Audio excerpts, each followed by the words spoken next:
Comedy ചെയ്യുന്ന ആൾക്കാരെ ചിരിപ്പിക്കുന്നവരാണ്. ഇപ്പൊ ഒരു ആക്ടറിന് വലിയ വലിയ ആക്ടേഴ്സ് ആയിരിക്കും അവര്.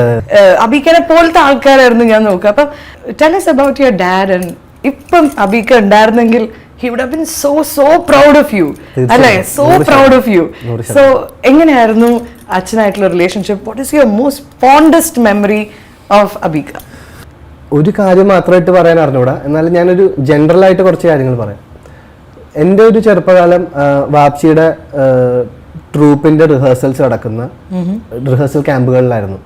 അവിടെ ഡാൻസേഴ്സ് ഉണ്ട്, അവിടെ ഈ പറഞ്ഞ പോലെ സിംഗിങ് ഉണ്ട്, അവിടെ മിമിക്രി ആർട്ടിസ്റ്റ് ഉണ്ട്, ഇവരുടെ സ്കിറ്റ് പ്രാക്ടീസ് ഉണ്ട്. അപ്പോൾ ഇവരെല്ലാവരും ആണ് എന്നെ എടുത്ത് നടക്കുകയും അല്ലെങ്കിൽ അങ്ങനെ ഉണ്ടായിരുന്നതാണ് എൻ്റെ ഒരു ചെറുപ്പകാലത്തെ എല്ലാ ഓർമ്മകളും.